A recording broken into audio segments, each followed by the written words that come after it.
Eh bien bonjour, troisième volet de cette série sur l'argent. Après avoir vu l'argent sale qui vient de l'origine du monde, c'est-à-dire comment on a été chassé du paradis et qu'on se sent coupable et que donc comment on va utiliser cette énergie vitale en essayant d'être bien propre et puis de travailler au mérite, hein, à la sueur de son front.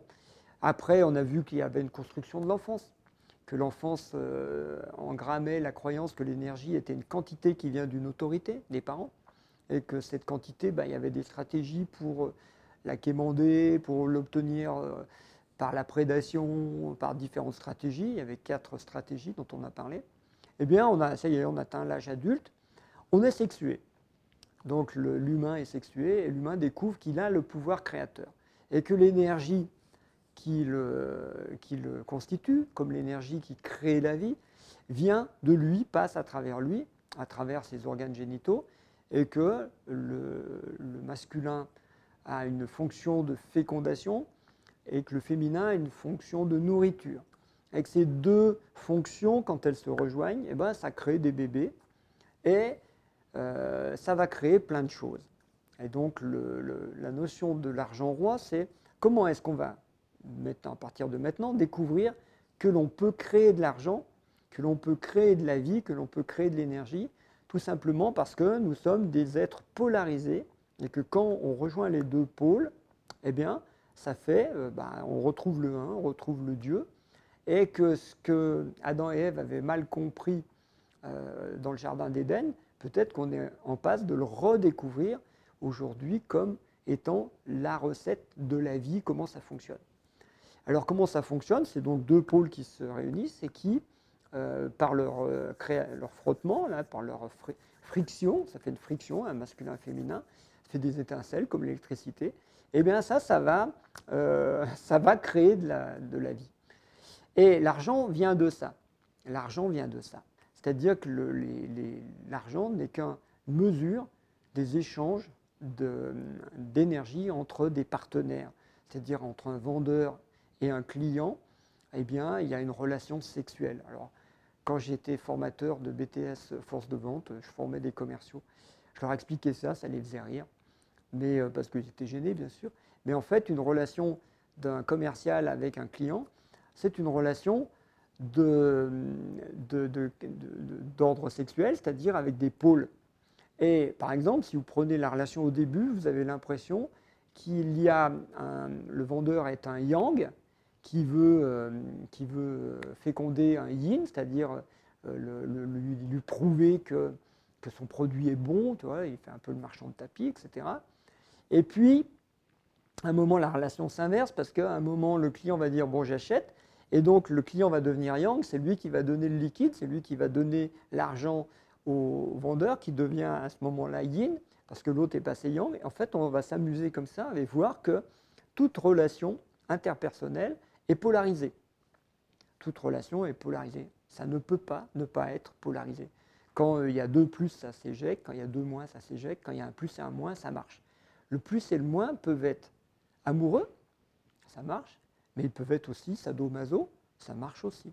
C'est-à-dire qu'il n'y a pas de connotation de bien et de mal dans une relation polarisée. Il y a juste des polarités qui s'adaptent bien et qui s'emboîtent bien, quoi, qui correspondent l'une à l'autre. Et donc là, dans l'argent roi, il n'y a pas de connotation, ou l'argent sexué, si vous voulez, il n'y a pas de connotation d'argent qui est bien gagné ou mal gagné. Il y a juste des consentements qui se mettent en place. C'est mystérieux. Pourquoi il y a des gens qui ne veulent pas payer une baguette de pain plus d'1 euro et pourquoi d'autres seraient prêts à la payer 10? Ça ne nous regarde pas. Je veux dire, c'est chacun son consentement. Chacun met la valeur là où il veut, chacun met la barre là où il veut, pourvu que les partenaires soient d'accord, on n'a pas de jugement à porter là-dessus.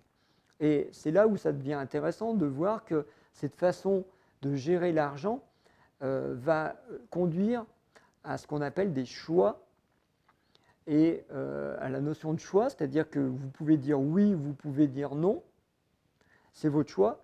et à une notion qui est plus subtile, qui va être la notion d'apprécier ce que l'on fait.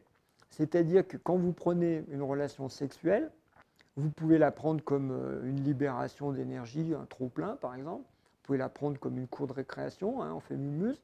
Mais vous pouvez la prendre comme quelque chose de sérieux que vous allez dédier ou consacrer à quelque chose.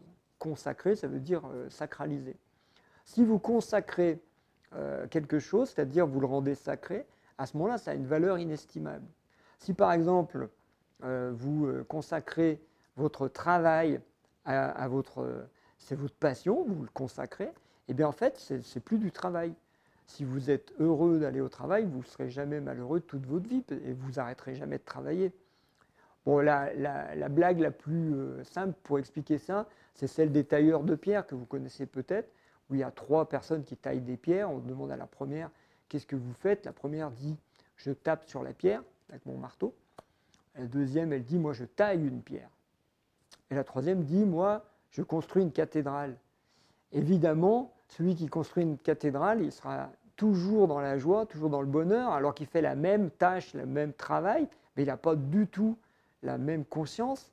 Et donc, du coup, l'argent qui est créé, l'énergie qui est dépensée et qui crée quelque chose, n'a pas la même valeur.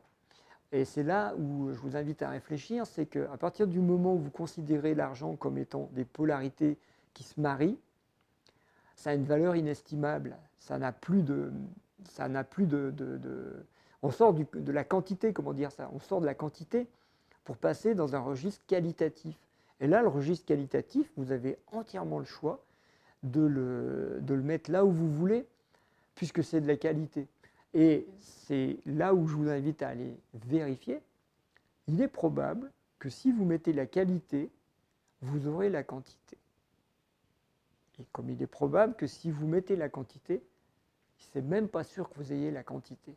Dans les temps qui courent, là où on a la conscience humaine, je pense qu'il faut parier sur la réalité de la vie qui est que le divin qui se manifeste, l'univers qui se manifeste, n'est pas dans un registre quantitatif. Il est abondance par nature.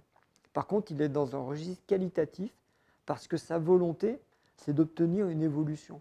Et à partir du moment où vous captez ce truc-là et que vous vous dites « Ah, donc le jeu, c'est d'aller vers une évolution de la conscience », eh bien en fait, plus vous allez mettre de conscience dans vos relations argent-monétaire, comme vous mettez plus de conscience dans votre relation interpersonnelle entre partenaires, eh bien plus vous allez voir que ça va fructifier et que ça va faire grandir la quantité, ce qui va être beaucoup plus facile comme moyen d'action, plutôt que de parier sur des schémas qu'on a vus avant, de calcul, de prédation ou de travailler sur son front, etc. Je vous invite à réfléchir, comme d'habitude, à expérimenter, à partager, à me donner vos commentaires. Et puis, à bientôt, parce qu'il y aura sans doute d'autres thèmes à développer avec l'actualité qu'il y a en ce moment. Allez, à bientôt.